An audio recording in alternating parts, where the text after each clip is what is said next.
Hey everybody, welcome back to our series, Christians on the Wrong Side of History. Today we're going to go back to the 1800s and talk about how one of the most influential American denominations got its start on a pro-slavery movement. In the 1840s, there was a growing tension in the Baptist churches in America about slavery. Most of us know about the rift that the abolition of slavery caused in our country leading up to the Civil War, but most of us might not know how this affected a large population of Christians during that time. The abolition of slavery wasn't just a political and social issue, but it was being pushed to the forefront of Christianity. How were Christians and their interpretation of Scripture in the Bible going to reconcile having slaves in our country? Well, in 1844, the National Baptists had their triennial convention, which basically just means a convention they held every 3 years. The Home Mission Society of the Baptist Conference decided that slaveholders could no longer be missionaries. The Baptists living in the southern region of the country obviously got upset and completely opposed this idea. After all, they were the ones with the most profit to lose being slaveholders, and they didn't think owning slaves justified them not being able to be missionaries. So in 1845, the Southern Baptists decided they were going to withdraw from the National Baptist Convention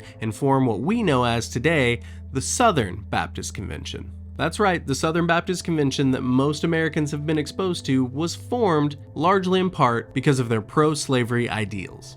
Now, I do think it is worth noting that not all Southern Baptists were slave owners. However, that doesn't mean that the economy of the Southern Baptists weren't directly affected by slavery. Even if you didn't own slaves in the South back then, if slavery was abolished, that meant your local economy would probably collapse. So, the Southern Baptist Convention was created to protect the interest of the Southern Baptists, ideologically and financially. The Southern Baptists creating their own convention meant that they could determine the fate for all Southern Baptists, including whether slavery or being a slave owner was morally correct. What's even more interesting is after the Southern Baptist Convention was formed, it became the largest Protestant denomination in the country. This gave them large social, political, and financial power and played a huge part in shaping Southern culture and society. This will play a huge role later on in the future when we talk about segregation and civil rights. And just so I don't have any Southern Baptists get in the comments and say, oh, but we changed our ways, it is worth mentioning that even though the Southern Baptist Convention was formed on pro-slavery ideals, they have since come out and apologized for their stance on slavery, amongst many other things. Today, the Southern Baptist Convention is still one of the largest denominations in the country, and this is where I think it gets interesting.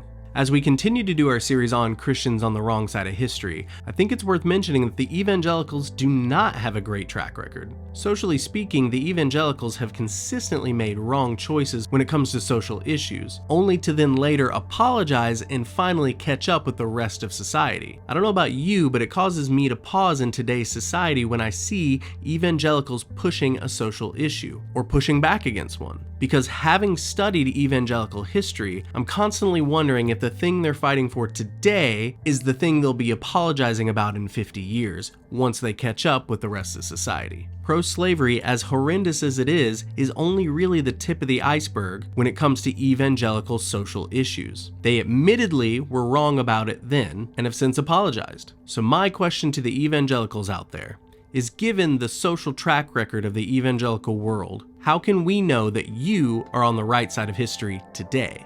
I think it's a fair point for us outside of the evangelical world to ask, and I think it's something that today's evangelicals should seriously consider when pushing their social agendas. Be sure to like and subscribe as we go deeper on Christians on the Wrong Side of History.